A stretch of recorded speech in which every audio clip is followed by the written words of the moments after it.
Dilindungi di ruang digital bukan lagi pilihan, tetapi kewajiban agar terhindar dari ancaman siber. Mari kita simak paparan terkait aman digital nyaman di dunia maya bersama Pandu Literasi Digital Kementerian Komdigi, Yanti Sugriyanti SIKOM berikut ini. Pada hari ini yang bertemakan aman berdigital nyaman di dunia maya. Saya Cantika yang akan menemani teman-teman hari ini bersama Pandu Literasi Digital dengan Ibu Yanti Sugriyanti. Kegiatan ini diselenggarakan oleh Pusat Pengembangan Literasi Digital BPSDM Kementerian Komunikasi dan Digital atau Komdigi bersama Pandu Literasi Digital yang terus berkomitmen untuk mengedukasi masyarakat agar makin cakap, aman, beretika, dan berbudaya di ruang digital. Tujuan kegiatan hari ini adalah untuk meningkatkan kesadaran dan keterampilan kita dalam menggunakan teknologi digital secara aman, bertanggung jawab, dan beretika, supaya kita semua bisa menggunakan internet dengan lebih bijak dan produktif. Melalui kegiatan ini, diharapkan kita dapat mengenali ancaman cyber dan penipuan daring, mencegah dan mengatasi kekerasan di dunia digital, menjaga data pribadi, dan bagaimana membangun ruang digital yang lebih sehat dan positif. Rekan-rekan sekalian, kita akan mengikuti kegiatan ini selama kurang lebih 1,5 jam ke depan. Di akhir sesi akan ada tanya jawab, mohon rekan-rekan dapat aktif berpartisipasi dan bertanya di kolom chat. Kini tibalah saat yang kita tunggu-tunggu, mari kita sambut Pandu Literasi Digital kita yang luar biasa, dengan Ibu Yanti Sugriyanti. Silakan Ibu Yanti, dipersilakan untuk memulai materinya. Baik, terima kasih. Assalamualaikum warahmatullahi wabarakatuh.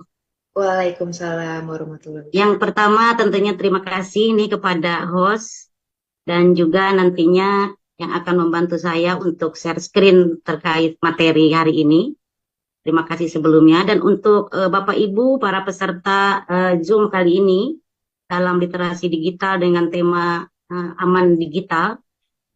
Kita sudah aman berdigital maka akan nyaman di dunia maya. Perkenalkan sebelumnya, saya Yanti Sugriyanti, Pandu Literasi Digital Masyarakat Umum dari Pusat Pengembangan Literasi Digital BPSDM Kementerian Komdigi. Saya berdomisili di Kabupaten Siak, Provinsi Riau. Alhamdulillah dipercaya oleh Kementerian Komdigi untuk menjadi pandu literasi digital.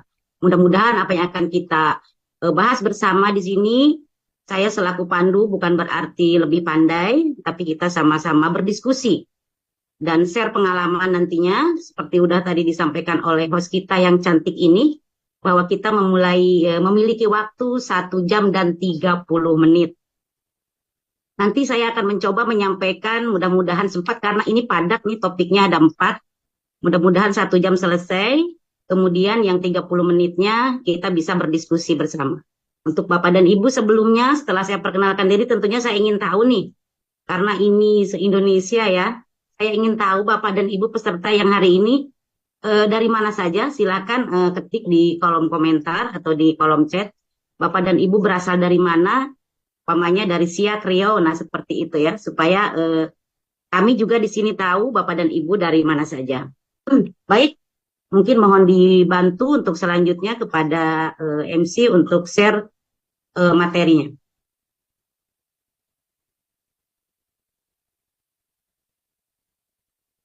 Ya baik, sebelumnya ini mohon bantuan juga nih kepada host, masih banyak yang di ruang tunggu, mungkin diizinkan masuk dulu, kasihan itu. Nanti terperangkap di ruang tunggu. Baik Bapak dan Ibu, tema kita hari ini adalah literasi digital, aman digital. Jadi aman kita di ruang digital, maka kita akan nyaman di dunia maya. Oke, next. Nah, sebelum kita kepada paparan atau bahasan utama, mari kita lihat dulu Bapak dan Ibu. Ini data pada Februari 2025. Jumlah penduduk dunia yang mencapai 8,2 miliar, itu lebih dari setengahnya atau 58,1% itu tinggal di daerah perkotaan. Dan dari jumlah tersebut, 5,78 miliar orang atau 70,5% itu sudah memiliki ponsel. Dan 5,56 miliar orang atau 67,9% itu menggunakan internet. Nah, 5,24 miliar orangnya atau 63,9%-nya aktif di media sosial. Nah, bagaimana coba segini besarnya pemakai internet di ruang digital kita saat ini apabila kita tidak disertai oleh pengetahuan tentang keamanannya. Nah, ini yang tingkat dunia. Nah, sekarang mari kita lihat kondisi di Indonesia saat ini. Oke, next.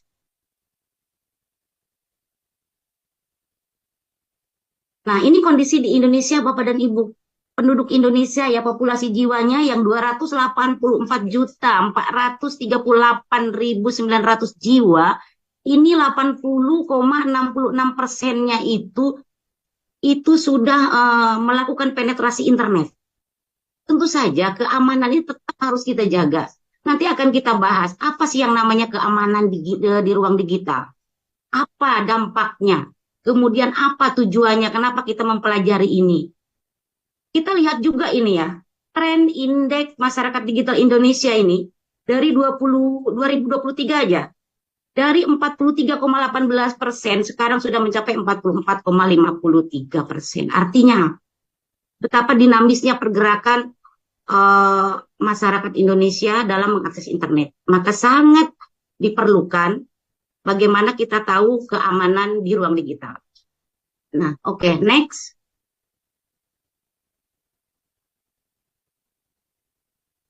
Nah, yang jadi masalahnya adalah ini saat ini, Bapak dan Ibu.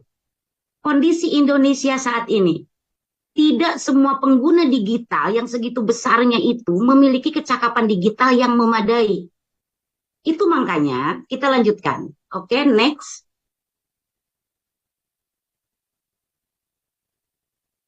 Nah, Kementerian Komunikasi dan Digital maka berinisiatif lah untuk menjaga keamanan digital ini menggelar atau mengadakan program literasi digital yang bertujuan membantu kita agar mampu menggunakan teknologi secara cerdas, aman, dan bermanfaat. Apa itu? Maka diluncurkanlah 4 pilar untuk literasi digital, yaitu cakap digital, aman digital, budaya digital, dan etika digital. Nah, pada kesempatan kali ini, saya selaku Pandu Literasi Digital Kementerian Komdigi diamanahkan untuk menyampaikan paparan terkait aman digital. Oke, next. Nah, ini Bapak dan Ibu, ini paparan yang akan kita bahas hari ini, aman digital. Aman digital adalah cara melindungi diri saat menggunakan internet, agar kita tidak terkena penipuan, ancaman, atau penyalahgunaan data pribadi. Untuk itulah nanti akan kita bahas bagaimana caranya supaya kita aman digital. Oke?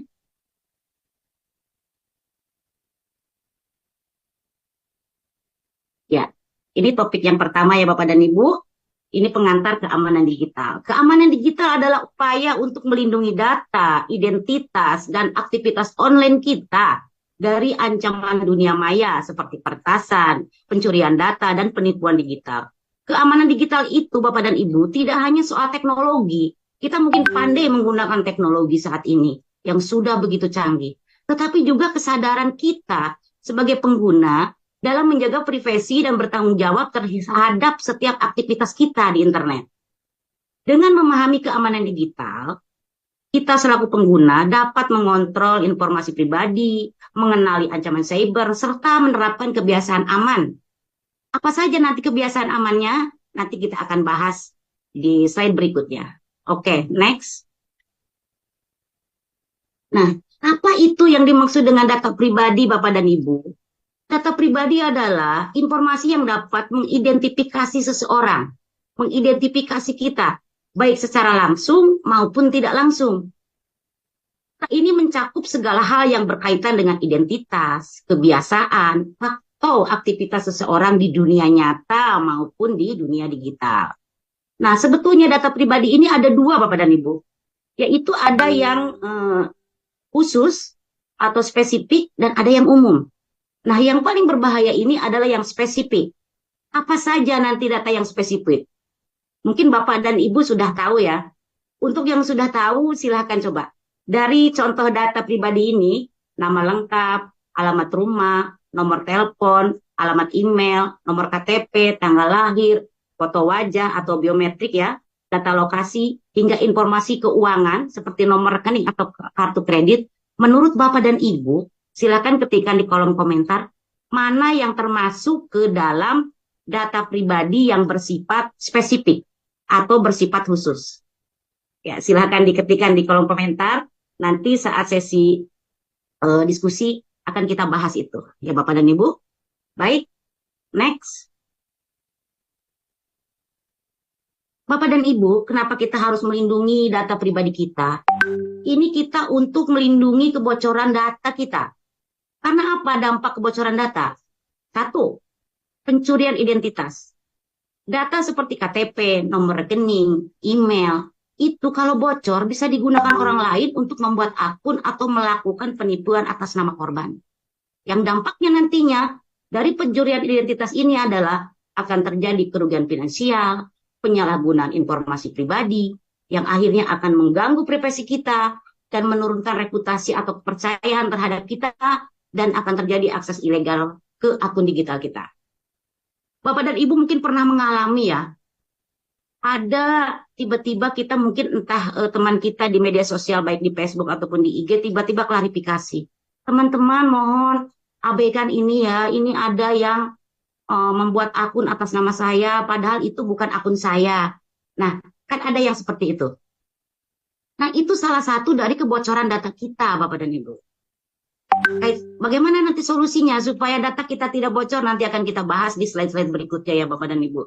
Yang jelas apabila data kita sudah bocor, itu nanti akan terjadi kerugian finansial. Contohnya, apabila akun perbankan kita sudah diretas, tentunya mereka akan bertransaksi atas nama kita, tapi bukan kita. Sehingga bisa saja saldo kita dicurinya, bahkan seringkali kita membaca pemberitaan ya, sampai saldonya langsung dinolkan karena sama mereka dikirim. Maka dari itu nanti akan kita bahas juga bagaimana sih caranya supaya data kita ini tidak bocor. Nah, penyalahgunaan informasi pribadi itu tadi dibuat akun yang mengatasnamakan kita, bahkan foto-foto kita juga ada di situ karena mereka dengan mudahnya mengambil foto kita umpamanya dari Facebook kita ataupun dari IG kita, ya kan? Tentu saja ketika sudah ada hal seperti itu, reputasi kita akan menurun.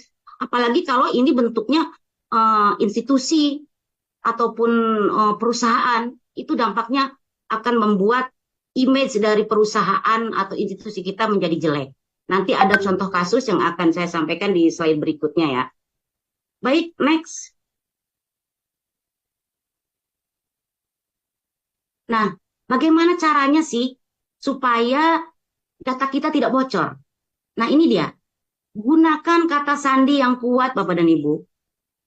Kayak apa sih kata sandi yang kuat? Ini ada beberapa contoh di sini. Nah, ini yang paling atas ini kata sandi yang sangat lemah ya. Di sini cuma memakai 1, 2, 3, 4, 5, 6. Tentu itu sangat mudah ya. Itu sangat dasar, sangat mudah ditebak. Nah, yang cukup lemah itu ada nama memang, ada angka. Di sini ada huruf dan angka, tapi dia tidak menggunakan simbol. Ya, makanya tips membuat kata sandi yang kuat itu bagaimana? Gunakan kombinasi huruf besar, huruf kecil, angka, dan simbol. Kemudian hindari nama pribadi, tanggal lahir, atau kata yang umum. Karena kalau pakai nama pribadi, tentu orang-orang sudah tahu ya nama kita, bahkan nama lengkap. Apalagi pakai tanggal lahir, itu sangat mudah ditebak. Nah, yang ketiga, gunakan password manager agar mudah mengingat semua kata sandi aman. Nah, biasanya kalau kita menggunakan password manager itu, kita akan diingatkan oleh aplikasi ini, gunakan kata sandi yang kuat, yang ini lemah, tambah ini, nah seperti itu. Nah, ini contoh di sebelah kanan, ini contoh kata sandi yang kuat ya. Memang sih, kadang kalau pakai kata sandi yang ribet gini, kita susah nanti mengingatnya. Betul memang. Cuman, mau ribet di awal atau mau ribet di akhir setelah kita justru kecolongan atau data kita sudah bocor. Nah, seperti itu. Jadi, lebih baik kita ribet di awal. Setelah itu kita bisa simpan mungkin dalam notes kita ya, catatan kita yang tidak juga diobral catatan itu. Umpamanya kita di rumah punya buku kecil, note khusus untuk mencatat sesuatu, simpan di laci meja kerja. Nah, jadi apabila suatu saat kita lupa umpamanya dengan sandi itu, kita kan bisa membukanya kembali. Nah, demikian Bapak Ibu ya. Baik, next. Nah, selain kita membuat kata sandi yang kuat itu, kita juga lakukan autentikasi dua faktor. Apa itu autentikasi dua faktor? Adalah lapisan keamanan tambahan yang digunakan untuk memastikan bahwa hanya pemilik akun yang bisa mengaksesnya. Meskipun orang lain umpamanya mengetahui kata sandi kita. Karena apa? Karena dengan autentikasi dua faktor ini, dalam sistem ini pengguna harus melewati dua tahap verifikasi. Ya kan? Faktor pertama tentu saja kata sandi atau PIN. Kemudian yang kedua, sesuatu yang dimiliki oleh kita selaku pengguna, seperti kode OTP yang dikirim lewat SMS dan biasanya nomornya akan acak ya, email atau aplikasi autentikator misalnya di Google Authenticator. Nah, jadi apabila ada mungkin seseorang yang mengetahui kata sandi kita, kemudian dia berniat akan mencuri data kita dengan adanya autentikasi dua faktor, maka dia harus melalui kita dulu. Karena kode OTP biasanya akan dikirim ke nomor handphone kita atau ke email kita. Nah, dan kode OTP ini jangan coba-coba diserahkan karena ada juga jenis penipuan yang seperti ini umpamanya Anda mendapatkan giveaway lah, Anda mendapatkan hadiah ini itu. Silahkan nanti kirimkan kode OTP yang masuk di nomor Anda. Ini itu udah pasti penipuan. Jangan itu, jangan sampai. Kita harus jaga kode OTP ini. Karena PIN dan kode OTP itu adalah hak pribadi kita, data pribadi kita. Bahkan kalau kita bertransaksi banking saja, umpamanya di bank dimanapun ketika kita akan memasukkan PIN, mereka itu kan akan sengaja memalingkan mukanya supaya tidak melihat PIN kita. Nah, Bapak dan Ibu dengan autentikasi dua faktor, risiko pembajakan akun menjadi jauh lebih kecil. Karena peretas tidak bisa masuk dengan mengetahui kata sandi saja, mereka juga memerlukan kode verifikasi tambahan yang berubah setiap saat. Nah, saat itu, ya kan, berubah dia nomornya setiap saat dan itu akan hanya masuk di handphone atau email kita. Jadi, mulai sekarang aktifkan di semua akun penting kita.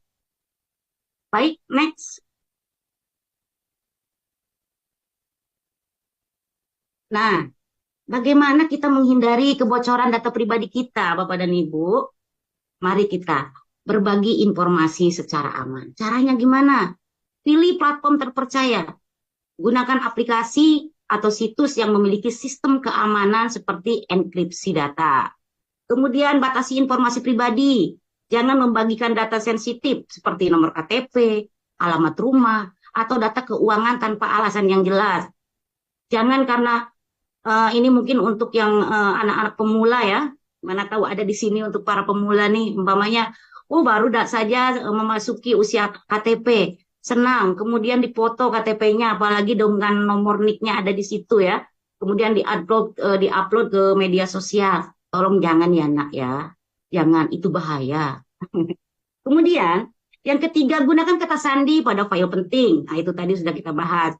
Umpamanya kita mau mengirim dokumen nih, dokumen yang penting, lindungi dengan password agar tidak bisa dibuka sembarangan. Nah kemudian pastikan penerima dikenal dan terpercaya. Jadi saat kita mau mengirimkan dokumen, pastikan bahwa itu adalah penerimanya udah kita kenal dan terpercaya. Dan biasanya kalau memang itu dari link-link kita sendiri, dari lingkungan kita, dari pekerjaan, dari mana, itu kan pasti kita sudah kenal. Tapi kalau ada yang tiba-tiba mengirim atau meminta data pribadi kita tanpa kita mengetahui siapa dia, ya jangan gitu. Ngapain juga, ya kan gitu. Nah, kemudian hindari tautan dan lampiran mencurigakan. Nah, ini nanti akan kita bahas juga dalam slide yang tentang phishing ya. Tautan dan lampiran mencurigakan. Jangan membuka atau bagian link yang tidak jelas. Nah, kemudian gunakan jaringan internet yang aman. Nah, ini dia. Hindari berbagi informasi penting melalui Wi-Fi publik.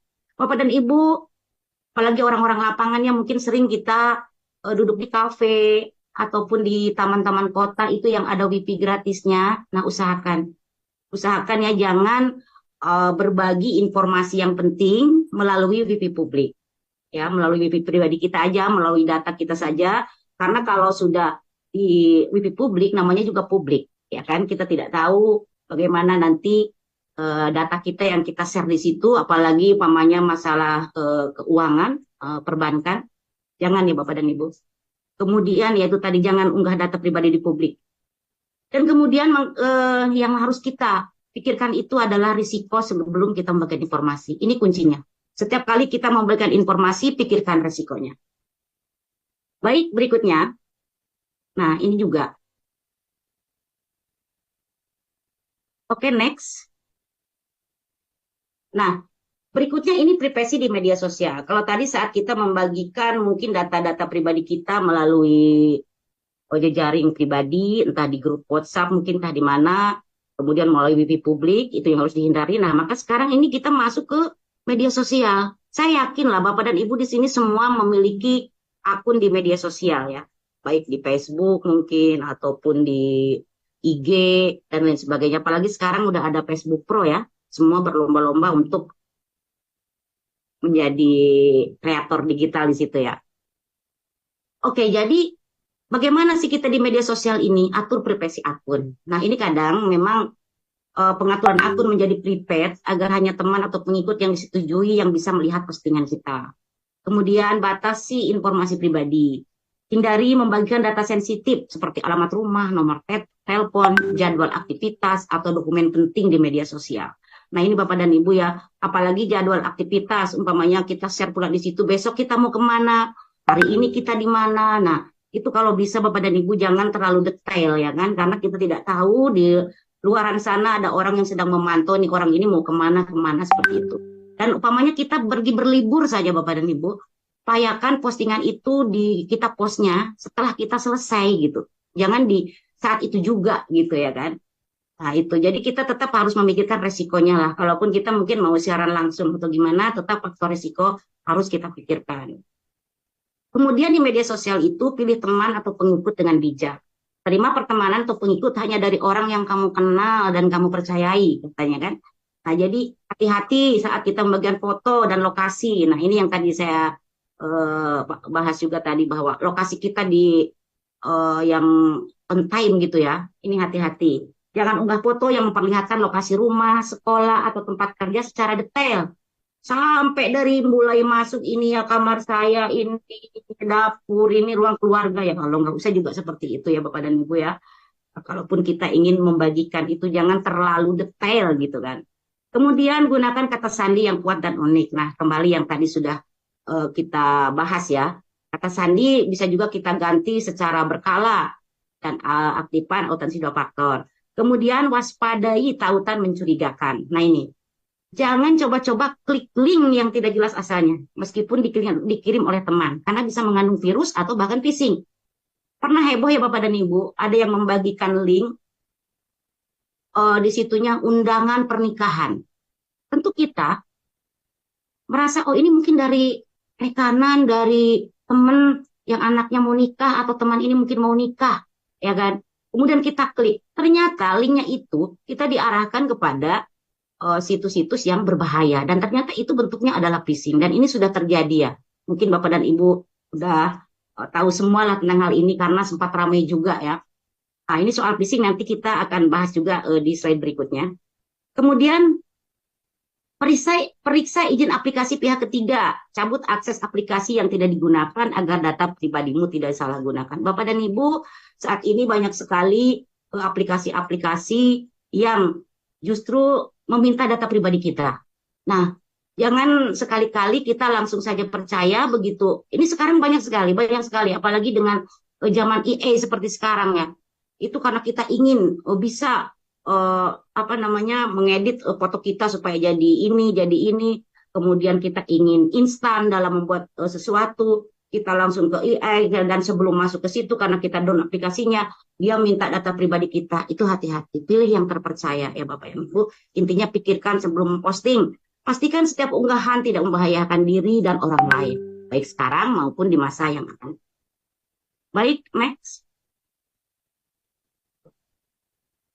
Nah, Bapak dan Ibu, ini dia. Selain tadi data pribadi Bapak dan Ibu, yang membahayakan juga adalah jejak digital. Sesuai dengan namanya jejak. Jejak digital itu apa sih? Itu adalah rekam jejak aktivitas kita di dunia maya yang tersimpan setiap kali kita menggunakan internet.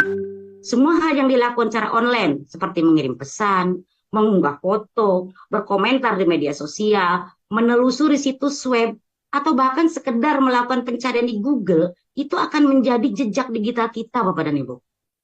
Ya, makanya sering kita ketika kita membuka Google itu kan, tiba-tiba berita-berita itu sangat sinkron, iklan-iklan itu sangat sinkron dengan riwayat pencarian kita. Betul nggak, Bapak dan Ibu? Nah, jadi jejak digital ini terbagi menjadi dua jenis nih. Ada jejak digital yang aktif, yaitu berasal dari aktivitas yang kita lakukan secara sadar. Misalnya apa? Saat kita memposting status, memberi komentar, atau mengunggah foto. Nah, yang kedua, jejak digital yang pasif, yang tercipta tanpa disadari, seperti data lokasi, alamat IP, atau riwayat penelusuran yang tersimpan otomatis oleh situs atau aplikasi. Nah, ini yang saya maksud tadi. Jadi karena tersimpan secara otomatis riwayat penelusuran kita, maka ketika kita buka Google itu akan disajikanlah kepada kita satu iklan-iklan yang sinkron. Umpamanya kita pernah mencari pencarian, umpamanya di situ baju anak balita perempuan. Biasanya iklan-iklannya akan sangat relevan dengan pencarian kita gitu. Ini karena tersimpan otomatis oleh situs atau aplikasi tersebut. Apa yang akan kita lakukan supaya jejak digital tidak membahayakan? Nanti akan kita bahas di slide berikutnya ya. Kemudian menjaga jejak digital itu penting karena informasi yang kita tinggalkan bisa mempengaruhi reputasi, keamanan, dan privasi di masa depan. Nah, oleh karena itu selalu pikirkan sebelum memposting. Gunakan privasi akun dengan baik, dan ini dia, hapus konten yang tidak pantas agar jejak digitalmu tetap positif dan aman. Nah, baik, next. Nah, ini yang saya bilang tadi. Contoh kasus dari salah satunya mungkin kebocoran data dari oknum-oknum yang berniat jahat ya. Ini baru contoh yang ada di sini ya. Di sini ada akun Instagramnya Dinas Kesehatan Kota Jombang ini. Yang diretas di situ menyelenggarakan giveaway. Nah, makanya Dinas Kesehatan Jombang ini, akun IG-nya langsung mengklarifikasi ya. Di sini disebutkan, bersama ini kami informasikan bahwa akun Instagram Dinas Kesehatan Jombang telah melalui pertasan melakukan penipuan dengan posting penawaran giveaway. Ini kan sangat aneh gitu ya. Hal-hal aneh seperti ini nih, kita harus sudah curiga begitu ya. Jadi jangan sampai. Dan terkait peretasan ini akun IG. Untuk di Kabupaten Siak ini pernah terjadi. Bahkan bukan orang sembarangan ya, beliau itu wakil bupati di periode yang lalu. Di periode yang lalu, karena yang periode sekarang udah bupati dan wakil bupati baru. Itu sempat beliau klarifikasi, akun Facebooknya diretas, memakai foto beliau, memakai nama beliau, nah seperti itu. Untungnya cepat diketahui, sehingga beliau segera melakukan klarifikasi. Nah begitu. Karena ini kita boleh lihat juga ini di data yang di sebelah kanan di slide ini ya. Kasus penyalahgunaan data pribadi ini sepanjang 2013 ada sampai 2017 udah segini banyaknya. Apalagi mungkin kalau datanya update ya untuk hingga tahun 2025 ini. Baik, next. Nah, apa Bapak dan Ibu kesimpulan dari yang pertama tadi ya, tentang keamanan digital tadi, bahwa keamanan digital kini telah menjadi kebutuhan sehari-hari di era serba online. Melindungi data pribadi bukan lagi pilihan, tetapi kewajiban agar terhindar dari ancaman cyber seperti pencurian identitas dan penipuan digital. Dengan menerapkan langkah-langkah keamanan seperti menggunakan kata sandi kuat, autentikasi 2 faktor, serta berhati-hati saat berbagi informasi, setiap individu dapat hidup aman dan nyaman di dunia maya. Kesadaran dan kebiasaan digital yang baik adalah kunci utama untuk menjaga diri di ruang online. Lindungi data pribadi untuk hidup aman secara online. Nah, next. Bapak dan Ibu, selesai kita topik pertama, saat ini kita lanjut ke topik kedua. Bagi Bapak dan Ibu, mungkin kalau admin sudah mengeluarkan presensi, silakan dibuka di kolom komentar atau kolom chat untuk sambil mengisi absensinya ya. Dan baik kita lanjutkan. Topik kedua adalah waspada penipuan digital. Apa itu penipuan digital Bapak dan Ibu? Penipuan digital adalah bentuk kejahatan yang dilakukan di dunia maya dengan tujuan menipu orang. Menipu orang lain untuk mendapatkan keuntungan pribadi, seperti uang, data pribadi, atau akses ke akun. Modusnya beragam dan seringkali tampak meyakinkan karena memanfaatkan teknologi serta psikologi korban. Ini kita yang bahaya ya. Baik kita bahas di slide berikutnya. Next. Apa saja jenis penipuan online? Ini dia. Beberapa bentuk penipuan digital yang umum meliputi satu, phishing. Pengirim berpura-pura sebagai pihak resmi, baik dari bank, e-commerce, atau instansi untuk mencuri data pribadi melalui email, SMS, atau tautan palsu. Nah, ini Bapak yang Ibu. Kenapa dibilang phishing? Namanya juga memancing. Memancing kita, ya, memancing kita. Dia berpura-pura mungkin, ini pernah juga ada yang terjadi mengadu ke saya ya waktu itu. Dia katanya mendapat WhatsApp dari pihak bank dia, dan kebetulan dia memang mempunyai rekening di bank itu. Dikatakan bahwa dia harus segera mengganti ATM-nya karena sekarang udah sistem terbaru, dan untuk itu, untuk menggantinya katanya tidak perlu datang ke kantor bank, tapi bisa langsung secara online akan dipandu. Nah, untungnya beliau ini berdiskusi lah dengan saya. Jadi saya bilang, kantor bank itu kan tidak jauh. Daripada ragu, mendingan datang langsung. Kan seperti itu. Karena mencurigakan linknya. Akhirnya ternyata setelah datang ke bank tidak ada seperti itu. Karena kalaupun ada istilahnya perbaikan atau apa, itu biasanya tidak akan meminta data pribadi, apalagi minta OTP ini itu, tidak ada. Jadi Bapak dan Ibu, kalau memang mendapat hal seperti itu, jangan merasa ribet untuk mendatangi langsung kantor banknya. Atau instansinya, apabila itu berasal dari instansi. Nah, kalau dari e-commerce, pengalaman yang bukan saya alami, tapi pernah saya dengar dan dapat cerita dari teman itu di e-commerce itu, umpamanya, dia di platform e-commerce ini, baik di platform yang oranye ataupun yang hijau itu ya, itu memang saat kita mau pesan barang, itu kan ada kolom chatnya. Nah, ketika kita klik di kolom chat itu, sudah ada peringatan dari situ, jangan bertransaksi di luar aplikasi. Nah, jadi kalau nanti kita tiba-tiba chat hanya sekedar menanyakan biasanya itu, kok ini udah satu set apa enggak ya, gitu umpamanya. Kemudian dijawabnya dengan, hubungi nomor ini ya untuk keterangan lebih lanjut. Nah, itu jangan coba-coba. Karena tidak boleh mencantumkan nomor itu ya oleh platformnya. Nah, jadi jangan sampai kita sendiri justru yang terpancing. Nah, seperti itu. Kemudian social engineering. Apa itu? Penipu akan memanipulasi emosi korban seperti rasa takut atau keinginan mendapat hadiah agar mau memberikan informasi rahasia. Salah satu contohnya adalah yang pura-pura giveaway ya. Kemarin dulu tuh ramai sekali mengatasnamakan Mbak Im lah, Mbak Imbong mengatasnamakan Raffi Ahmad. Dan saat ini mereka yakin karena gini, loh ini videonya ada loh, memang Raffi Ahmad loh, memang Mbak Imbong. Ya Allah, di zaman sekarang ini kan ada IE ya. Siapa yang tak bisa manipulasi seperti itu? Yang terbaru bahkan ada video yang di situ menampilkan tokoh kita, ya kan, tokoh Indonesia Mahfud MD, dinyatakan di situ dia akan memberikan modal usaha dan modal pendidikan. Ini yang terbaru, bahkan ini sudah masuk di ranah hukum ya.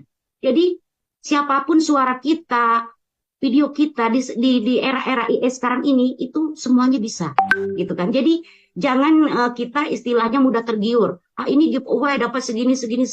Bahkan yang terbaru ini di pemberitaan tadi malam juga ada seperti itu ya.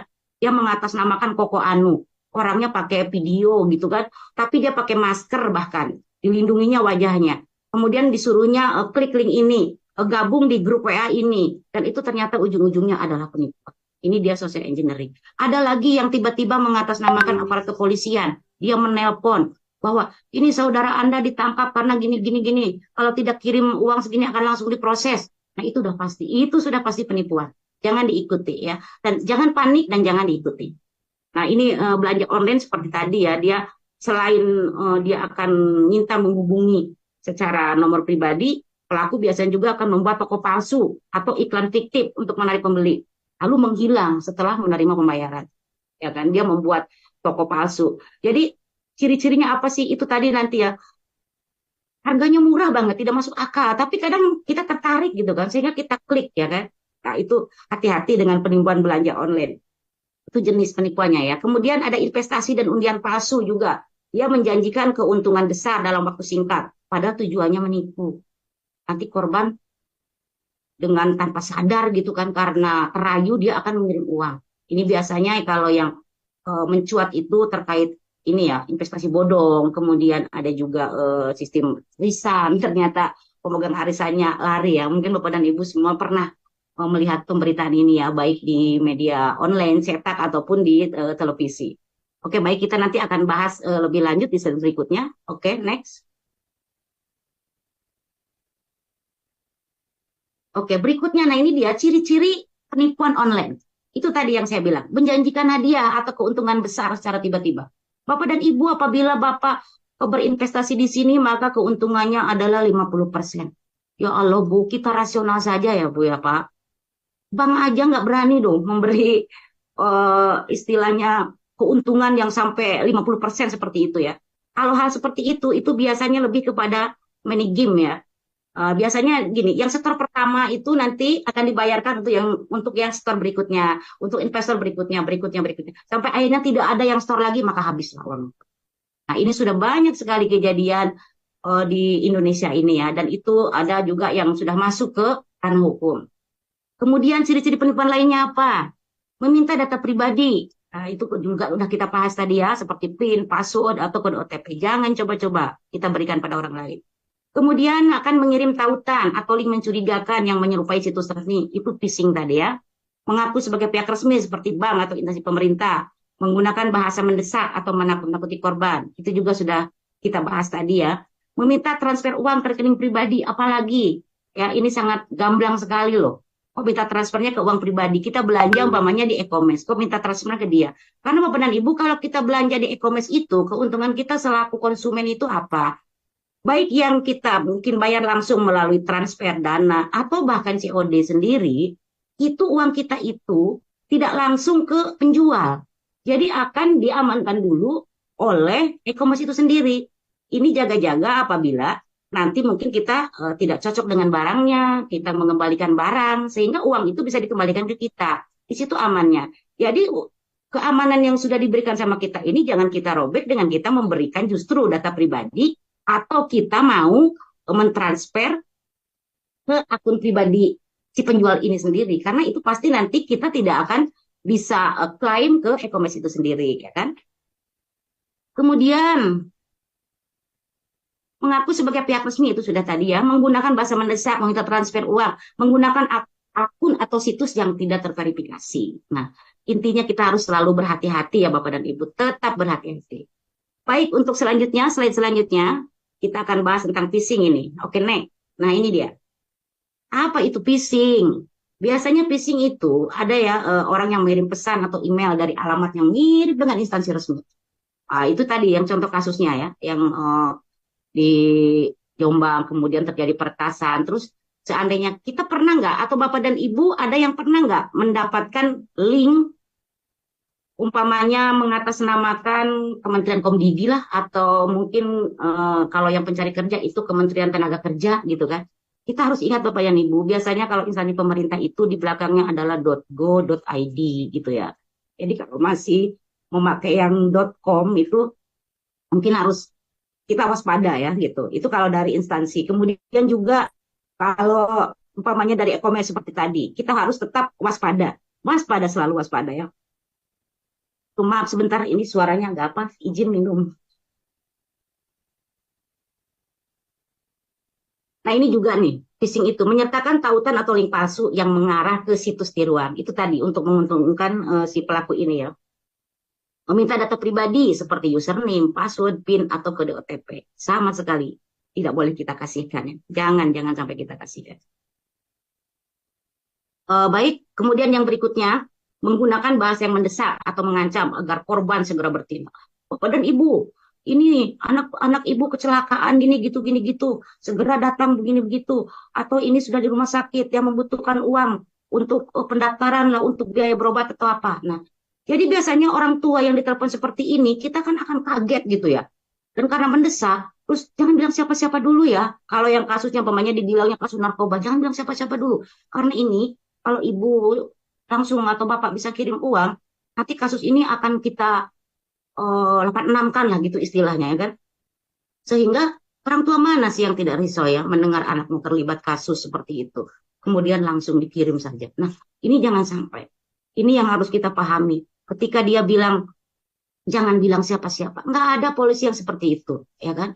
Kalau memang dia apa tuh secara resmi dan tidak ada unsur-unsur di situnya meminta materi ataupun meminta uang. Itu tidak ada. Jadi Bapak dan Ibu harus apa? Apalagi ciri-cirinya gampang Bapak Ibu. Kalau dia penipuan nelpon itu biasanya dia tidak tahu loh siapa kita karena dia mungkin cuma punya nomor handphone kita ya. Nanti dia akan dengan enaknya, maaf Bapak dan Ibu, ini dengan siapa tadi Bu? Anak Ibu namanya si ini bukan ini gini. Nah seperti itu. Bu, anak Ibu yang besar itu siapa namanya? Terus kita dengan enaknya bilang si Anu.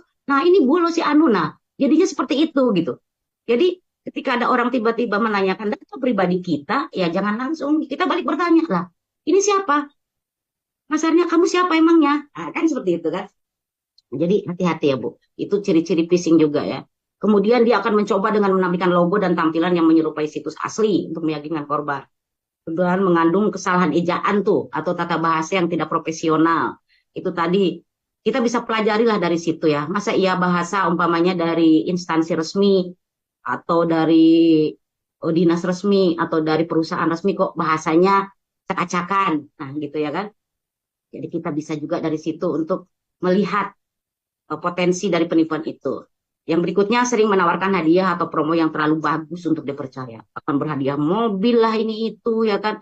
Hanya dengan istilahnya kalau di media sosial tuh hanya dengan memberi kejora atau memberi bintang atau memberi apalagi yang nilainya besar umpamanya naga nanti akan diundi akan dapat mobil jenis anu umpamanya gitu. Itu kan sangat tidak masuk akal ya. Ya, jadi sekali lagi tetap hati-hati. Baik, next. Nah, ini tadi yang sudah kita bahas ya, yang secara social engineering tadi, yang berpura-pura sebagai orang atau pihak yang terpercaya, misalnya pegawai bank, kurir, atau teman ya. Nah, ini juga terkait kurir ini Bapak dan Ibu, ini pengalaman pribadi saya bahkan belum lama ini. Saya kan memang biasa belanja online juga ya kan. Dan kurir biasanya kan akan WA ke kita sesaat sebelum mengirimkan barang bahwa halo ini saya kurir Anda akan mengirimkan ini harap siapkan uang segini. Namanya kita COD gitu ya kan. Nah, tiba-tiba pada suatu hari saya mendapat WhatsApp dari yang nomor itu walaupun kita tidak simpan, tapi ada riwayatnya dia itu dulunya adalah kurir gitu kan, kurir. Dia langsung bilang seperti itu, halo ini kurir Anda seperti biasa. Padahal di saat itu saya tidak memesan apapun. Nah, saya mulai curiga nih, lah, dia nggak ada pesan apapun kok. Dia dibilangnya apa? Pesanan Anda terkendala begini-begini jalan, jadi akan dialihkan ke pengiriman lain dan silakan hubungi nomor ini katanya. Saya tidak mau. Yang pertama apa? Karena saya tidak memesan apapun di time-time itu. Dan kemudian saya juga istilahnya udah curiga dengan link tersebut. Ya kan gitu. Nah akhirnya saya menggunakan handphone yang tidak ada WhatsApp-nya. Handphone jadul yang zaman dulu itu kan. Saya telepon nomor itu. Menjawab dia. Kamu masih kurir? Saya bilang gini. Apa jawab dia? Tidak Kak, saya sudah berhenti. Itu tadi coba-coba aja, mana tahu memang Kak, loh kok coba-coba? Kan seperti itu kan. Nah jadi hati-hati bahwa mereka kadang oknum yang mantan-mantan itu akan menggunakan itu juga ya kan. Hal-hal seperti itu dia akan mengaku sebagai kurir atau teman. Karena mereka nanti kalau kita panik, mereka akan menggunakan emosi kita. Rasa takut, panik, kasihan, atau ketika dapat giveaway itu kita senang berlebihan sehingga kita lupa kalau itu udah unsurnya penipuan. Oh kita kirim aja data kita, fotokan KTP Anda, nah kita foto juga kita kirim ya kan. Udah gitu nanti ada juga yang bilang nanti akan ada nomor OTP masuk ke nomor Anda ya, silakan dikirimkan ke nomor ini. Nah itu jangan coba-coba. Pokoknya PIN, password, kode OTP itu milik kita. Jangan bagikan kepada siapapun. Karena itulah tadi tuh ciri-ciri dari penipuan itu ya, baik secara social engineering, phishing dan lain-lain. Itu pada intinya sama. Menyuruh korban melakukan tindakan cepat tanpa berpikir. Karena panik kita ya. Kemudian memberikan alasan yang meyakinkan agar korban percaya dan patuh. Bapak dan Ibu kan di pemberitaan baru-baru ini juga itu ya. Ada yang scamming itu. Yang dari negeri-negeri tirai bambu sana. Bahkan mereka, bayangkan loh. Sebegitunya di setnya ruangan itu bagaimana menjadi settingnya kantor polisi. Kantor polisi Tiongkok. Karena mereka kan memang sasarannya penipuannya terhadap warga negara asing Tiongkok yang ada di Indonesia. Di settingnya ruangan itu menyerupai bagaimana kantor kepolisian di sana. Nah, sebegitu niatnya mereka, ya kan? Jadi kita tetap harus sekali lagi kita yang harus waspada, ya kan? Nah, berikutnya biasanya penipuan itu dilakukan melalui telepon, chat atau media sosial. Iya betul. menawarkan bantuan palsu, atau meminta verifikasi data. Nah, ini semua sudah kita bahas tadi. Jadi kita tetap harus berhati-hati.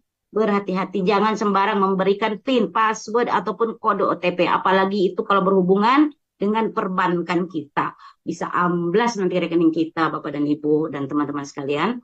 Baik, berikutnya. Next. Nah, ini juga sudah kita bahas tadi ya, mengenai penipuan marketplace tadi ya. Menawarkan harga barang jauh lebih murah di harga pasaran.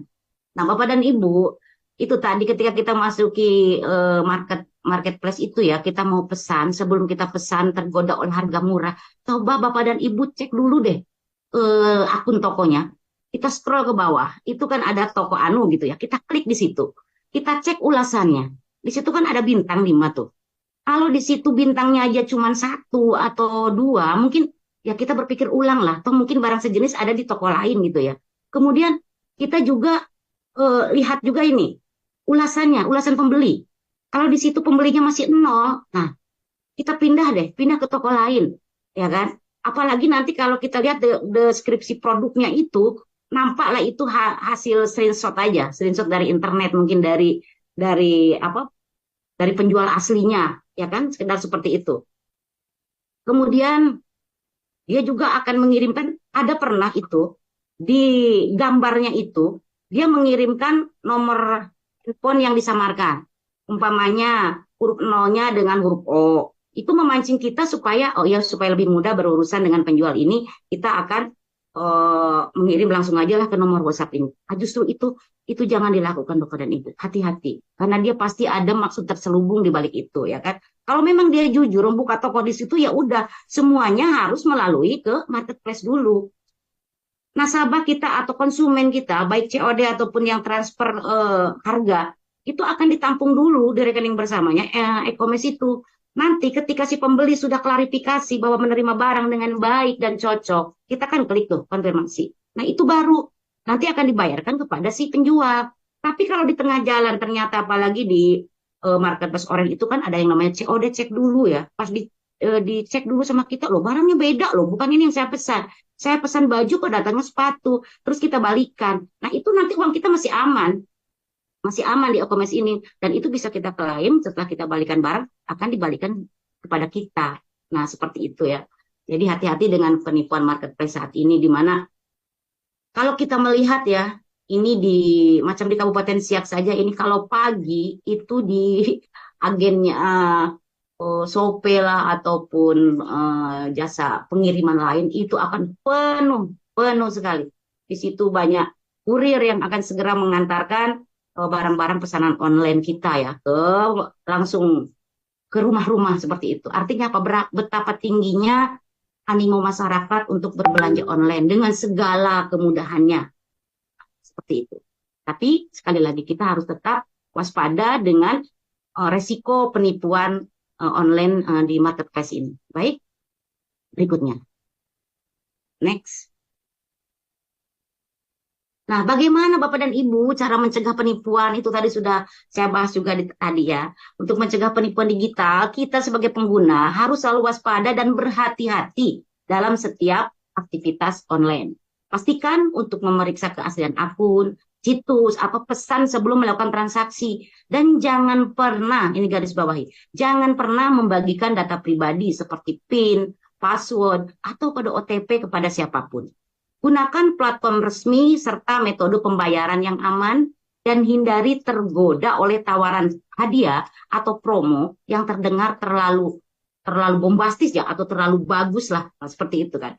Selain itu, aktifkan autentikasi 2 faktor di akun penting untuk menambah lapisan keamanan. Gunakan kata sandi yang kuat dan hindari mengklik tautan mencurigakan dari sumber yang tidak dikenal. Selalu simpan bukti transaksi, serta pantau aktivitas keuangan secara rutin. Jika menemukan aktivitas aneh atau mencurigakan, segera laporkan ke pihak berwenang atau layanan pelanggan resmi agar kerugian bisa disegah sejak dini. Siapa atau bagaimana melaporkan aktivitas aneh atau mencurigakan, atau apabila kita jadi korban? Pihak berwenang mana? Nanti akan kita bahas ya di slide berikutnya. Oke, next. Nah, ini dia. Apabila kita jadi korban, apa yang harus kita lakukan, Bapak dan Ibu? Ini dia. segera amankan akun kita. Amankan akun dan data pribadi kita ya. Amankan. Ganti semua password, baik email, media sosial, e-wallet, dan akun bank. Untuk mencegah akses lanjutan oleh pelaku. Kemudian blokir atau hentikan transaksi. Jika uang sudah ditransfer, segera hubungi bank atau penyedia layanan keuangan untuk meminta pemblokiran rekening tujuan dan pelacakan transaksi. Kumpulkan bukti penipuan. Simpan tanggapan layar ya atau screenshot percakapan, bukti transfer, nomor rekening, tautan, atau pesan pelaku sebagai bahan laporan nantinya. Laporkan ke pihak berwenang siapa? Ini dia, laporkan ke kepolisian di Cybercrime Unit atau melalui situs resmi Patroli Cyber Barreskrim Polri di https://patrolicyber.id. Nah, Bapak dan Ibu ini boleh di screenshot ya, karena ini ada alamatnya penting nih, alamat untuk pelaporan. Kemudian kita laporkan rekening penipu ya, laporkan rekening pelaku kemana? Ini dia, ke situs cekrekening.id dari Komdigi agar dapat diblokir dan masuk daftar hitam. Setelah itu Bapak dan Ibu, kalau kita sudah kena, jangan sampai teman, saudara, ataupun keluarga kita kena, beritahu orang lain agar waspada. Bagikan informasi atau modus yang kita alami agar orang lain tidak menjadi korban serupa. Dan kemudian jangan panik dan tetap tenang. Dengan bertindak cepat, menyimpan bukti, dan melapor ke lembaga resmi, peluang untuk meminimalkan kerugian dan menangkap pelaku akan lebih besar. Ya, sekali lagi Bapak dan Ibu boleh screenshot di halaman ini, karena di sini ada alamat yang sangat penting ini ya, untuk pelaporan apabila kita menjadi korban. Baik, berikutnya. Next. Nah, ini contoh kasus juga ya. Ini contoh kasus yang ada di penipuan-penipuan online ini ya. Yang pertama, di sini dicontohkan akun WhatsApp-nya Bupati Kulon Progo Dertas untuk minta uang.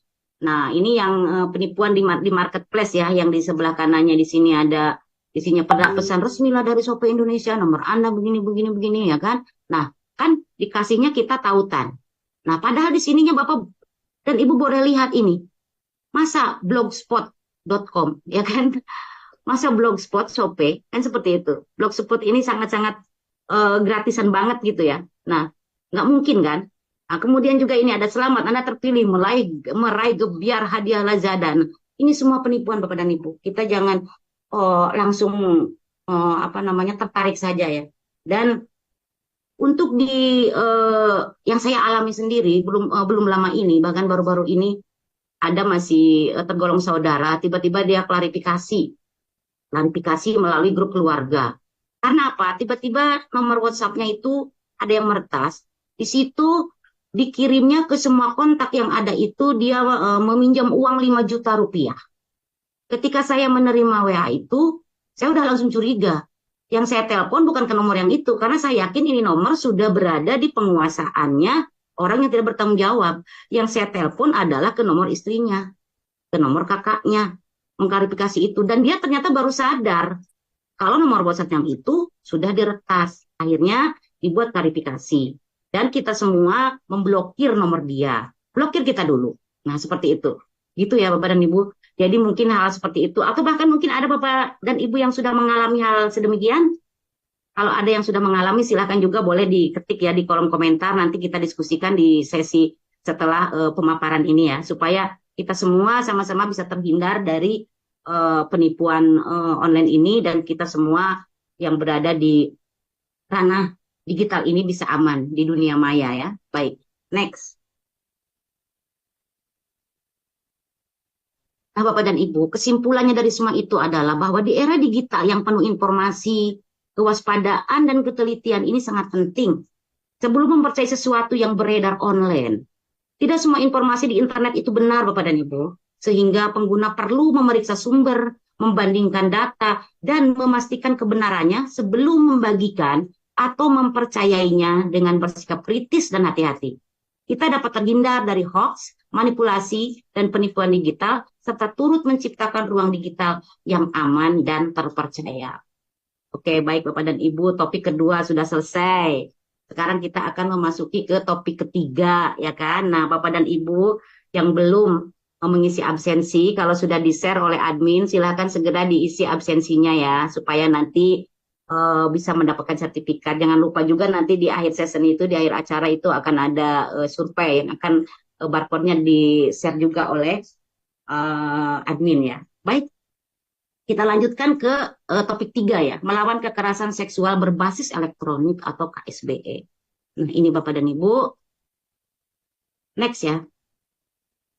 Apa itu KSBE Bapak dan Ibu? Kekerasan seksual. Ini kekerasan seksual yang berbasis elektronik atau KSBE adalah tindakan kekerasan seksual yang dilakukan melalui media digital atau internet. Bentuknya bisa berupa penyebaran, ancaman, atau pemaksaan untuk membagikan konten pribadi dan seksual seseorang tanpa persetujuan. Ini juga bukan hal baru ya, dan sudah kerap terjadi ya Bapak dan Ibu. Nanti kita akan bahas lebih lanjut. KSBE ini melanggar hak privasi dan martabat korban, serta dapat menimbulkan trauma psikologis yang berat. Oleh karena itu, penting bagi setiap pengguna internet untuk menghormati privasi orang lain, tidak membagikan konten pribadi tanpa izin, dan melaporkan tindakan KSBE ke pihak berwenang atau lembaga pendamping hukum dan psikologis. Dan KSBE ini Bapak dan Ibu dapat dialami oleh siapa saja. Dan ini dampaknya sangat-sangat serius. Untuk itu kita semua harus bisa membentengi diri dari KSBE saja ya. Karena ini kita saat ini sudah hidup di ruang digital. Mungkin kalau dulu semacam kekerasan seksual itu hanya terjadi umpamanya di dunia nyata sebelum kita zamannya internet ya. Umpamanya saat berdesakan di bis kota atau saat kita berada di ruang umum gitu ya, di fasilitas umum. Tapi saat ini sudah naik ke ruang digital kita. Inilah kenapa Komdigi membuat program membahas tentang aman digital supaya nyaman kita istilahnya bergaul di ruang dunia maya ini ya, karena ini memang sudah zamannya. Baik, nanti tentang KSBE ini di slide berikutnya akan kita bahas lebih lanjut. Oke, next. Apa saja itu bentuk KSBE Bapak dan Ibu? Ini dia. Contoh KSBE antara lain menyebarkan foto atau video pribadi seseorang gitu ya, tanpa izin. Kemudian mengirim pesan, gambar atau video yang bernuansa seksual yang tidak kita inginkan. Mengancam akan menyebarkan konten pribadi korban untuk memeras atau untuk mengendalikan. Kemudian membuat akun palsu untuk memalukan atau menipu korban dengan konten seksual. Nah, Bapak dan Ibu, ini juga saya punya pengalaman. Pada suatu hari, cerita dulu. Pada suatu hari datang seorang ibu-ibu, bukan seorang, dia ditemani oleh temannya berdua, ke rumah saya sambil menangis-nangis. Jadi dalam keadaan heran, saya tenangkan dulu ada apa kenapa. Ternyata dia mengadu bahwa dia diancam oleh seseorang, video yang tidak senonoh dia itu akan disebarkan. Akan disebarkan apabila tidak memberikan sejumlah uang kepada dia. Jadi saya tanya, gimana latar belakangnya? Kenapa bisa begitu? Kok kamu punya video itu atau gimana? Ternyata dia itu tertipu oleh ya pertemanan online ya.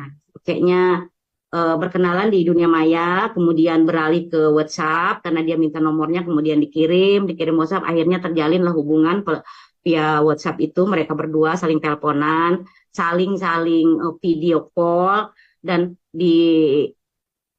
ada suatu kesempatan si cowok ini merayu dia supaya ya maaf ya, dia melepaskan busananya, kemudian membuat video tidak senonoh. Dan ternyata tanpa sepengetahuan korban itu direkam. Nah, karena memang orang ini niatnya sudah jahat untuk melakukan penipuan gitu kan, melakukan kekerasan seksual yang berbasis elektronik ini, akhirnya dia meminta uang kepada si ibu ini, katanya minta dikirim 25 juta. Kalau tidak dikirim, video dia ini akan disebarkan dan akan dilaporkan ke polisi. Oh, dia nangis-nangis. Katanya dia sekarang udah di Polda, dia mau menangkap saya gini-gini. Saya tenangkan. Akhirnya saya beri masukan ke dia bahwa itu penipuan, kamu jangan takut. Mungkin iya kamu kemarin melakukan kesalahan begini-begini karena mau dirayu untuk membuat video yang tidak bagus seperti itu, kemudian saat ini dimanfaatkan. Tapi tenang, itu tidak akan mungkin terjadi dia lapor ke polisi karena sama saja kan, dia akan istilahnya menyerahkan dirinya sendiri gitu kan. Jadi saya akan tenang saat itu dan akhirnya alhamdulillah karena dengan ketegasan dan ini itu saya dampingi beliau hingga akhirnya ya memang dia nampak trauma agak lama gitu kan. Nah ini nanti juga ada kewajiban kita apabila kita istilahnya mengetahui ada korban seperti ini, bagaimana sikap kita terhadap korban itu. Nanti akan kita bahas juga ya di sana. Nah, oke. Next. Nah, ini dia dampak KSBE itu ya. Dia kan berdampak ke psikologis. Ini seperti yang saya jumpai sama ibu ini. Dia menangis dan menangis terus dan itu lagi ternyata ketika dia mengadu ke saya itu dia sudah 3 hari gitu menangis. Setelah itu ada yang bilang cobalah kita bercerita ke sana kita mengadu katanya kan gimana baiknya. Itu sudah 3 hari dia mengurung diri menangis. Nah ini kan bisa sangat berbahaya ya. Nanti dia frustasi, putus asa, bahkan bisa terjadi hal-hal yang akan merugikan dirinya sendiri.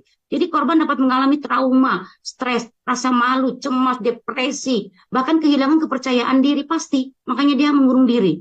Di dampak sosialnya apa? Dengan ancaman dia akan disebarkan. Jadi dia takut. Nanti dia takut akan mendapat stigma dari lingkungannya. Tentu saja kan ketika anggap video itu memang betul-betul disebar, apalagi nomor kontaknya udah didapat semua sama dia, tentu stigma dia akan jelek di lingkungannya. Dan pasti lingkungannya akan seperti menjauhi gitu kan. Atau disalahkan atas kejadian tersebut gitu kan. Nah, dampak hukumnya apa?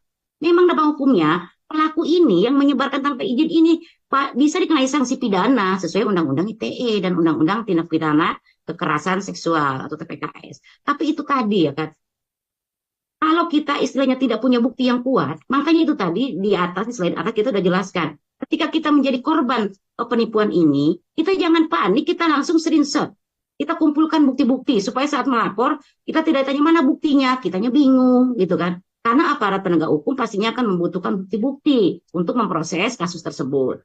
Nah, ini juga akan berdampak kepada ekonomi. Karena apa? Korban bisa kehilangan pekerjaan. Ketika itu di-share ke dinasnya, coba bayangkan apa yang akan terjadi, ya kan? Nah, kemudian peluang karir tentu akan dengan penyebaran konten ini peluang karirnya jadi ya jelek lah. Yang tadinya mungkin dia di situ tidak ada hal-hal negatif, dunia kerjanya menjadi jelek gitu kan. Nah, dampak digitalnya konten yang sudah tersebar ini sulit dihapus sepenuhnya apabila memang udah di-share ke publik gitu ya, ke ruang maya yang publik, sehingga korban bisa terus mengalami ancaman dan tekanan. Nah, seperti ini Bapak dan Ibu ya, begitu dahsyatnya dari KSBE ini. Makanya kita sama berdoa supaya kita terhindar dari ini. Dan supaya terhindar bagaimana? Selalu waspada, waspada. Baik, next. Nah ini dia faktor risikonya Bapak dan Ibu. Ini saat ini kita sedang mengikuti literasi digital. Nah, kalau kita sudah mengikuti literasi digital ini, walaupun mungkin ini pematerinya bukan yang paling tahu lah gitu, disinilah kita diskusi ya kan, sehingga kita tidak literasi digital kita tidak rendah gitu ya. Seperti di sini nih disebutkan bahwa faktor risikonya apa? Dengan rendahnya literasi digital gitu loh. Kita kurang pemahaman tentang privasi, tentang keamanan data dan etika berinternet, membuat seseorang akan lebih mudah menjadi korban atau bahkan pelaku gitu ya, karena kita tidak tahu seperti itu. Nah, kemudian penyimpanan dan pengiriman data pribadi tanpa pengamanan. Nah, itu hati-hati. Penyalahgunaan media sosial, kurangnya pengawasan dan edukasi, norma sosial dan budaya, kemudian anonimitas di dunia maya. Nah, ini semua faktor risiko ini Bapak dan Ibu harus kita waspadai ya. Kita lihat jam dulu. Ya, oke, masih baru 1 jam. Oke, kita akan lanjut ke yang berikutnya. Nah, ini dia pencegahannya Bapak dan Ibu. Oke, next. Yang berikutnya adalah pencegahan. Jaga privasi kita di ruang digital. Itu udah dibahas. Gunakan kata sandi, pikirkan sebelum mengunggah atau saring sebelum sharing. Hati-hati terhadap rayuan atau bujukan online. Batasi akses dan pengaturan privasi media sosial. Laporkan perilaku mencurigakan. Tingkatkan literasi digital. Ini pencegahannya ya. Dan tadi udah kita bahas. Oke, bagaimana cara melaporkannya? Nah, ini Bapak dan Ibu, ini boleh juga di screenshot nih sama Bapak dan Ibu ini ya, boleh di screenshot ini. Berikut ada cara dan tempat untuk melakukan pelaporan KSBE kemana? Ke Kementerian Pemberdayaan Perempuan dan Perlindungan Anak, ya kan? Nah, ini sudah ada layanan pengaduan yang cepat, aman, dan mudah diakses melalui platform Sahabat Perempuan dan Anak atau SAPA 129 nih. Ini hotline-nya ada di sini. Hotline telepon 129, WhatsApp-nya ada, emailnya ada, kemudian website-nya juga ada. Kemudian ke Kepolisian Republik Indonesia atau Polri, laporan tindak pidana termasuk KSBE dapat disampaikan langsung ke pihak berwajib di Sentra Pelayanan Kepolisian Terpadu atau SPKT. datang langsung ke kantor polisi terdekat untuk membuat laporan resmi. Jangan lupa juga ya, Bapak dan Ibu, bukti-buktinya tadi. Kemudian ke Komisi Nasional Anti Kekerasan Terhadap Perempuan atau Komnas Perempuan. Komnas Perempuan menerima laporan dan memberikan pendampingan terkait kasus kekerasan terhadap perempuan. Di sini juga sudah ada nih emailnya, websitenya ya kan.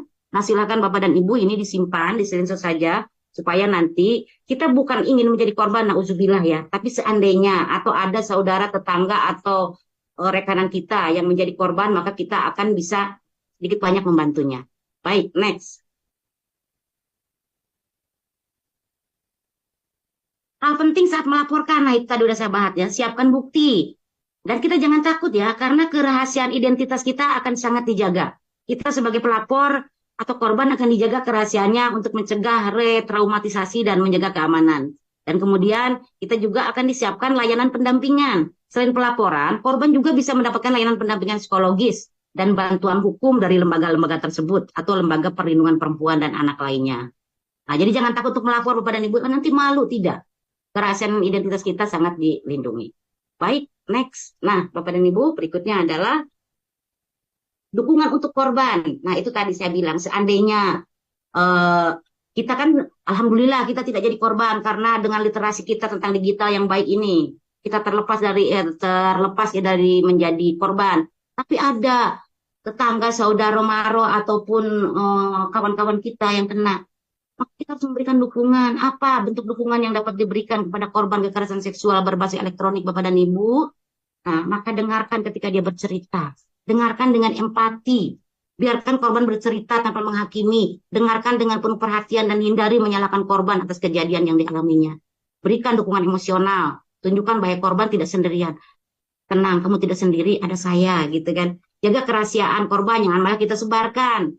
Bantu korban mengumpulkan bukti, dampingi melapor ke yang pihak berwenang, arahkan untuk mendapatkan pendampingan, kemudian ciptakan ruang aman di keluarga. Ini utama tentunya ya, orang lain keluarga kita harus juga lebih aman. Baik, next. Kita simpulkan ya dari topik yang ketiga ini, kekerasan seksual berbasis elektronik atau KSB adalah tanggung jawab bersama untuk dicegah dan dilawan. Setiap individu perlu berperan aktif dalam menjaga etika, menghormati privasi orang lain, serta bijak menggunakan teknologi digital. Pencegahan tidak hanya dilakukan oleh korban potensial, tetapi juga oleh masyarakat, lembaga pendidikan, dan pemerintah melalui edukasi, pengawasan, serta penegakan hukum yang tegas. Dengan kesadaran kolektif dan dukungan bersama, kita dapat menciptakan ruang digital yang aman, beretika, dan bebas dari kekerasan seksual. Baik Bapak dan Ibu, selesai di topik ketiga ini. Ya Allah ya. Nah, ini kita tinggal topik keempat nih. Masih banyak waktunya ya. Oke, topik keempat nih, anak aman di ruang digital ini tidak terlalu panjang ini. Sebentar saya minum dulu, izin ya, Ibu Os. Baik, topik keempat, anak aman di ruang digital. Sekali lagi saya ingatkan Bapak dan Ibu ya, yang belum mengisi presensi atau absensi, silakan diisi, jangan sampai kelewat ya. Baik, tantangan anak di dunia digital Bapak dan Ibu yang sudah menjadi orang tua ini ya, paparan konten negatif itu pasti ya. Anak bisa tanpa sengaja mengakses konten yang tidak sesuai usia, seperti kekerasan, pornografi, atau ujaran kebencian. Kemudian bisa kecanduan gawai dan internet, cyberbullying atau perundungan, penipuan dan eksploitasi online. Anak lebih mudah percaya biasanya pada orang asing itu ya, di internet, sehingga bisa dimanfaatkan. Kemudian pencurian data pribadi, karena anak ini seringnya belum memahami pentingnya privasi digital, sehingga mudah membagi informasi pribadi. Makanya Bapak dan Ibu setelah mengikuti pelatihan literasi digital aman di dunia maya ini ditularkan kepada keluarga, terutama dulu ya kan, baru kepada lingkungan yang lain. Dan apa yang sudah disampaikan di sini tadi, terkait bagaimana kalau ada korban apa kita berempati, juga mari kita laksanakan Bapak dan Ibu ya. Baik, kita bahas tentang tantangan anak dunia digital berikutnya. Oke, next. Ya, ini risiko untuk anak online nih. Anak kita Gen Z, bahkan udah mau memasuki Gen apa lagi nih. Itu yang memang sangat mudah. Karena bagaimana Bapak dan Ibu ya, mungkin juga kita halangi anak kita mengakses internet. Karena ini udah zamannya gitu kan. Namun sebagai orang tua tentu saja kita harus bijak. Memberikan waktu, memberikan gadget itu kapan. Jangan semena-mena, jangan supaya anteng kasih. Ini aku lagi masak supaya anak anteng kasih. Tentu itu sangat tidak bijak ya. Jadi karena resiko anak online ini bisa terpapar konten negatif seperti kekerasan, porno, atau ujaran kebencian itu tadi ya. mengalami cyberbullying, mengalami kecanduan gitu ya, sikit-sikit minta mau nonton, mau minta HP, kalau nggak dikasih nangis. Nah ini Bapak dan Ibu, kita memang tidak bisa menghalangi anak kita mengakses internet di zaman digital ini gitu ya.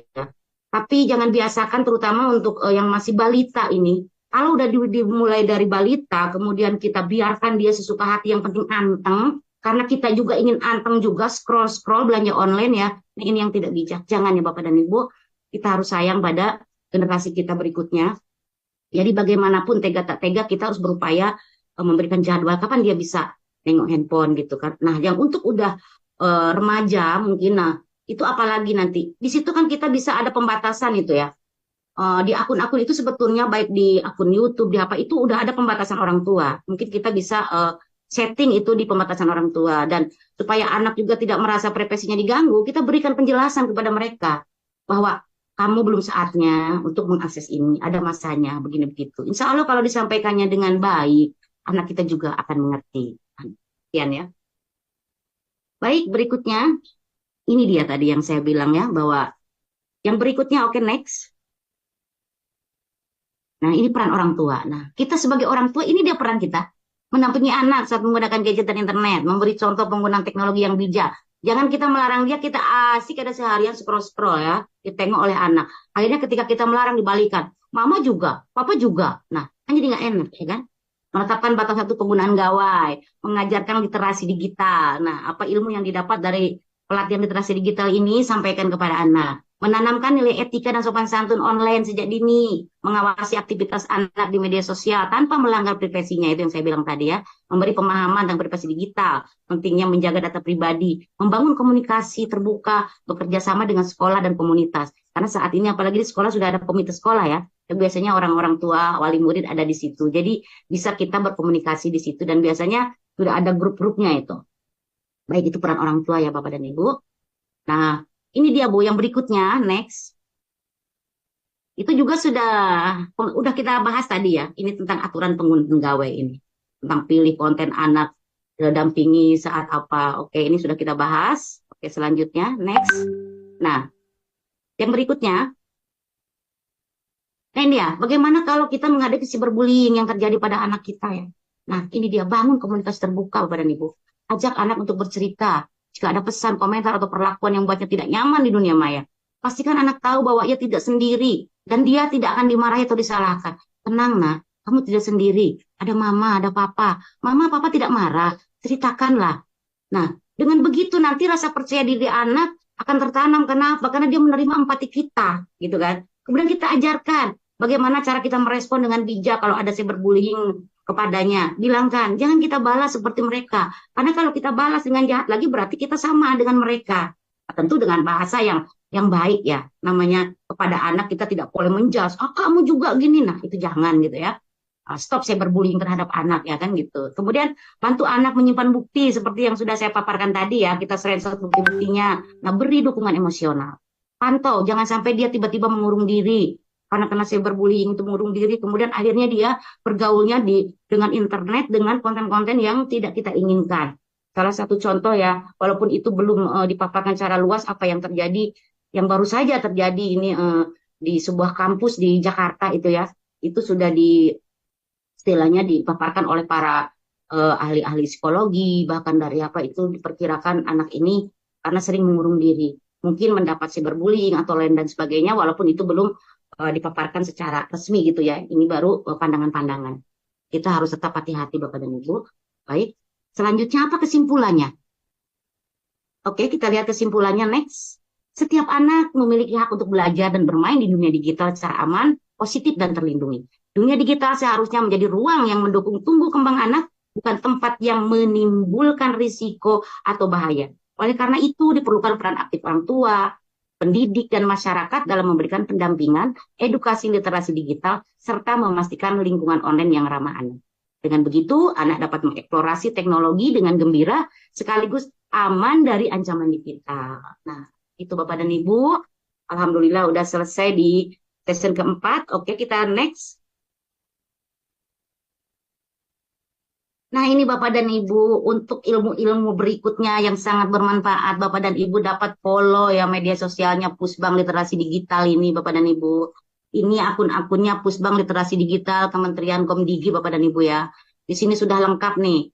Nah, supaya Bapak dan Ibu tidak lupa, boleh juga nih di screenshot ya, untuk nanti di follow. Ini di sini banyak sekali ilmunya. Dan bagi Bapak dan Ibu, kemudian bagi adik-adik remaja atau para pelajar mungkin ya di sini juga nanti akan diekspos juga tuh mungkin tentang beasiswa atau bahkan tentang kesempatan untuk magang, banyak sekali. Jadi silakan di-follow ya akun ini. Jangan diabaikan ini. Oke, baik berikutnya. Next. Iya, burung irian, burung cendrawasih. Sekian dan terima kasih. Kita tutup kegiatan hari ini dengan semangat yang sama, aman berdigital, nyaman di dunia maya. Saya MC, pamit undur diri, sampai jumpa di kegiatan berikutnya. Salam literasi digital. Ya, saya juga selaku Pandu Literasi Digital mohon undur diri. Terima kasih kepada seluruh peserta yang sudah hadir hari ini. Salam literasi digital. Assalamualaikum warahmatullahi wabarakatuh.